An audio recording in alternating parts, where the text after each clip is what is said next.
Hey y'all, it is so dark. I feel like I'm gonna turn on, it's so dark. I just feel like that makes me look orange, but we need a light. I'm back and I have more creepy stories that I'm so excited to read. These seem insane. These are all like creepy paranormal things that cops have experienced on the job.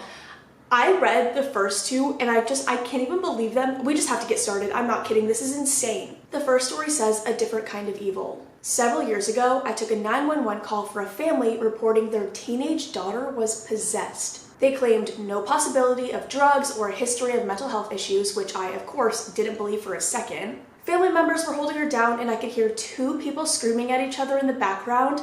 I asked the caller to tell whoever was yelling at her to stop. The caller said, "It's her." I responded that I knew it was her, but whoever was yelling at her at the same time to stop. The caller said again, "It's her." Both voices. I kid you not, it was the creepiest thing I have ever heard. I've been doing this for 25 years and I've heard many things. I know of man's inhumanity and the horrible things people do to each other, but this was a different kind of evil. I was clearly hearing a young girl screaming at the same time an adult male was yelling back.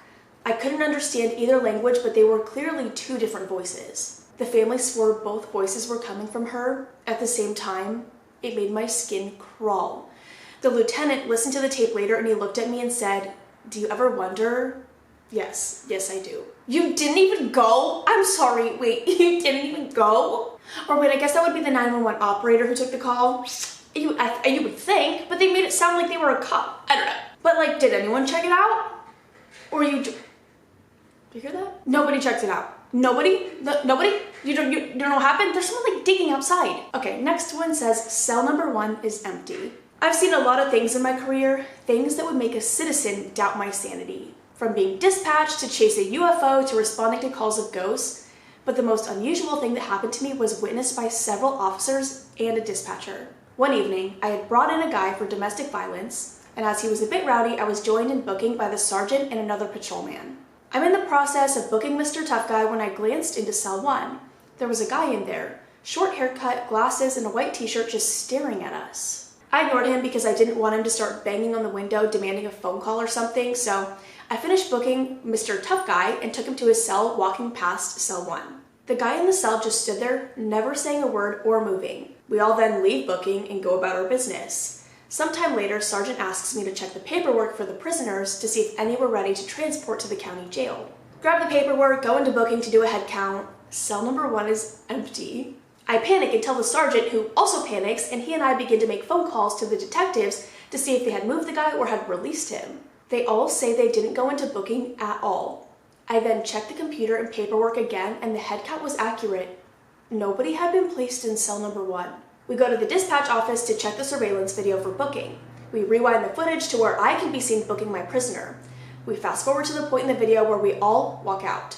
As soon as we walk past the door, the guy in number 1 blinks out of existence. We were all freaked out by the occurrence. Believe me, when we tried to transfer the video to a DVD and USB drive, the guy in the cell didn't appear, like at all. We still hear and see stuff every now and then, and prisoners in the detox tank can be seen talking to someone in the direction of cell number 1, even though it appears to be empty. To this day, I'm weary of going back into booking alone. No, there's a ghost prisoner? I'm sorry. I wonder if something ever happened at the jail. Because why you as a ghost, unless you died in cell number 1, stay there? Why would you want to be in jail? Okay, welfare check. Answered a welfare check call one late night, between 2:30 and 3 o'clock, on an elderly woman who lived next door to the caller and had not been seen for some time. This night we were having a bad thunderstorm without the rain. I get to the complainant's house to speak to her first, wondering why she called at this time. She tells me the lady next door is in her 90s, lives alone, and she has not seen her in weeks. She explained that she called, went over, knocked on her door, but the lady will not answer. I start thinking she's probably deceased and has been for some time. The car has a 3-inch layer of dust on it, the mail is piling up, and no lights are on. First, I walk to the side door and knock on the door with my flashlight, knocking loud enough an elderly person with some hearing should hear it.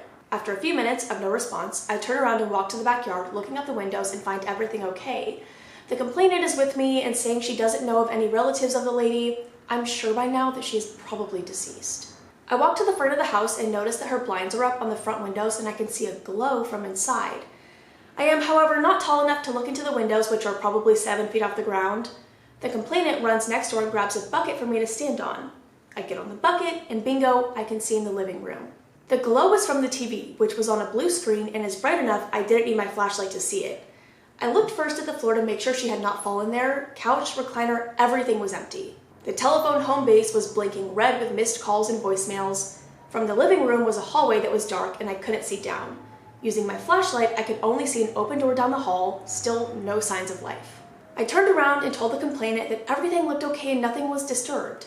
I turned back around and an elderly woman is looking back at me with her face right up next to the glass. I want to throw up reading that. Oh my God, I had tears in my eyes. I couldn't breathe. It felt as if I had been hit in the chest by a bat. I fell backwards and off the bucket. I hit the ground hard and the complainant rushed to me. I pushed her off as she was trying to help me and I ran back up on the bucket. My heart was pounding, but I had to see. Instinct had my hand on my gun, the other was up on the window. I looked back inside and saw a frail elderly woman standing in the hallway wearing a long nightgown with her back to me. She turned her head to the side and looked at me out of the corner of her eye and slowly walked out of view and down the dark hallway, and that unnerved me. I got down and looked at the complainant, who was standing there with a puzzled look on her face. All I could say was I saw her. By now the wind had picked up and it began to rain. I began to walk back to my car by the road and I turned back to the complainant and said, "Don't come back here." I got into the car, drove to the police department. I never found out about the lady who lived there. The complainant didn't call back and the house now has different tenants inside. Some things are better left alone. Because I'm sorry. I'm so sorry, but if I was like, nothing looks bad, and then I turn back and there's just a fucking old lady who's probably dead, no, I think I would quit. I think that would be the end for me. That is so scary that the second I read that, I was like, I'm gonna I also probably would have knocked again as the police. I mean, honestly though, they're human too. Police, I'd be freaked out. I probably wouldn't knock again, but I would probably, if I was a cop, maybe knock again and be like, "Hey, are you okay?" But I mean, it was probably clearly a ghost. I don't fucking know, but this next story says no scent. Over 20 years ago, I took an alarm call at the old PTA building across the street from a courthouse in Austin, Texas. The alarm had already gone quiet when I showed up with a senior officer. We found an unsecured door slightly open on the east side, so he posted me there while he finished the perimeter and other officers arrived. I was staring right at the door when the alarm activated again and the door slammed shut in my face, loudly. The senior officer ran back to my position and asked why I closed the door. I told him I didn't. We called for a K9 and the dog arrived shortly. I went in with the K9 to clear the building. We found nothing, but the entire time the dog was acting very hinky, like someone was in the building but he wasn't picking up a scent. We secured the building and a key holder showed up. He said, "Well, you know the place is haunted, right? There was a secretary who worked there for about 30 years and after she died, she keeps showing up for work." No, that's so sad. Enjoy the afterlife. Why are you working? Papers fly off desks, doors close, sightings, the works. We both told the key holder the next alarm call was all his. No, I would be the same. I don't need to be here. But it's actually really sad to think about someone dying and either they don't realize they're dead so they keep showing up for work or they have nothing else. I kept Clark Hall. I was working at a college that claims to be haunted. My partner and I didn't believe any of it. We go into Clark Hall, which has classrooms, and start propping doors open with desks. This is around 2 a.m. We had already walked through the building to make sure it was empty. There was only 2 stairwells, wasn't hard to do. We're on the 3rd floor. I finish my door and wedge a desk in between the door and the frame. When I finish, I shake it to make sure it's in there pretty secure. I go over to help my buddy with his door, and when behind me the door I was working on opens up, and the chair-desk combo flings across the room and the door slams. He takes off running, jumping, landing to landing. I still don't think he's ever gone in that building again, and I wouldn't either. Oh my God, if a whole fucking desk flew across the room. No, but the desk, no, I wouldn't go back there either. No, I would be like, someone else take my shift, I don't fucking care. Burglary in process. Called into a burglary in process, daytime. The owner was in the kitchen and heard someone run upstairs to the 3rd floor, old house and wooden stairs. Set up a perimeter around the house, I came up with a K9. Just as I gave K9 warning, a perimeter officer saw a hand pull a curtain back on the top floor and relayed the info to me. Thinking surely we would be making an apprehension with K9, I sent my partner in. Long story short, nobody was found. The officer was 100% certain he saw what he saw. The homeowner was confident he heard running up the 12 steps. There's somebody outside my window. I think they're just landscapers doing their thing, but I'm trying to film a video. I don't know what they're doing. It sounds like they're spraying something, but it sounds like a hose and it's like raining outside. I'm gonna keep going, I'm just praying you can't hear them. This one says, just saying hello. A couple of years back, I was patrolling around 3 or 4 a.m. I drive by a small airport in my jurisdiction that is in the middle of the woods, which has several hangars and one main office building. Why is there an airport in the woods? I drive by it a few times a night as it has been burglarized in the past. On this particular night, I'm driving by and hear an audible alarm sounding from inside. I wasn't dispatched and did not receive any calls about it. I call it in and walk up to the building, which is completely dark and not occupied. Every point of entry is secure, so I'm now waiting on the key holder to let me in to clear the inside. I figure a loose door, the wind, etc. trip the alarm. The key holder comes out with his wife in a couple of minutes and they open up the door for me. I clear the entire office, a garage, etc. Nothing is disturbed. The key holder is confused as the alarm is not a motion alarm nor an alarm system. He explains to me that the alarm is coming from a cash register that was opened inside of the office. The cash register could only be opened by pressing a hidden button, which I'll say was extremely well hidden without going into too much detail. Yeah, probably smart. The only people who knew where the button were located was his wife and his deceased father. He told me the cash register closes and locks, and without pressing the button, it couldn't possibly open. It wasn't an oversight either, as I had driven by several hours before and heard nothing. The money was not disturbed, however, the register was all the way open. The key holder smiled and told me that his father had created and owned the airport before he passed away, and the airplanes in this place in particular were his passion and life's work. He told me that he believes his father does things like this to bring his family to the airport just to say hello and make his presence known. I don't have any other explanation for it. Oh, that gave me chills. That's so sweet. He's like, hi! Oh my god, that makes me sad though. Like it's, see, like that's different because like if his whole like life's work and passion was like airplanes and owning this little airport in the woods, coming back to it is cute, but the other, like the secretary, bitch, move on, I'm sorry. This one's kind of short. It says, all alone. I was the sergeant working overtime graveyard at a now demolished sub. Don't know what that means. It was my lunch break and I heard someone open the door at the other end of the sub and heard footsteps. I had the light off in my office because the hall lights more than lit it up. I saw someone in the door, and when I turned to look, it was a shadow figure standing in the doorway as if to say, hi, Sergeant. It wasn't something I saw out of the corner of my eye, and it was there for a couple of seconds and then went on towards the lieutenant's office. Later, when I asked the guys if they've ever experienced anything strange at the sub, they responded, that's why we don't come back until the sun comes up. I found out about other experiences that others had, and it was similar. I'm still a skeptic, but I can't explain what I saw. That doesn't make any sense. What are you doing out there? How are you gonna experience something like that and still not believe? You saw a whole shadow person. I just don't get that. I really don't understand. Like, people could experience something that is so clearly paranormal and they're like, no. Shut up. Good conversation. I was working at our jail, and while doing my watch tour, I was heading into medical and heard two people having a conversation and thought it was two inmates in a cell talking. I went to the first cell and no names on the door, so I didn't look in. I went to the next door and had one name on it. I opened the hatch to look in and there was a guy in there. I didn't say anything at first to him, and as I'm closing the hatch, he asked me if I could move his neighbor over because he was alone and would like some company. I then went over to the previous door and checked in the window just in case someone didn't put the name on the door. I looked in and nobody was in the cell. I went back to the guy in the other cell and asked him if he had heard people talking, and he stated yes, they had been talking a lot. I informed him that there was nobody next door, and I just got out of there. No, I would like run for the hills. I think I'm gonna read, these next two are like fairly short, so I'll read two more. This one says, the boy on the bench. I worked security in a med center after retirement. Opened the place in the morning around 5, and as I passed an alcove, for an instant saw a boy about 9 years old, barn hair, striped shirt, sitting on a bench, and then he was gone. Anyway, out of embarrassment, I never told a soul about it. I had 8 retired detectives working for me, and one day I was having a conversation with one of them. Very sheepishly, he asked if I ever saw anything strange in the place when I opened in the morning. When I asked him why, he said he saw a young boy wearing a striped shirt sitting on a bench, and then he was gone. The same location that I saw the kid. Other things that happened were coffee pots being knocked over and footsteps late at night when closing.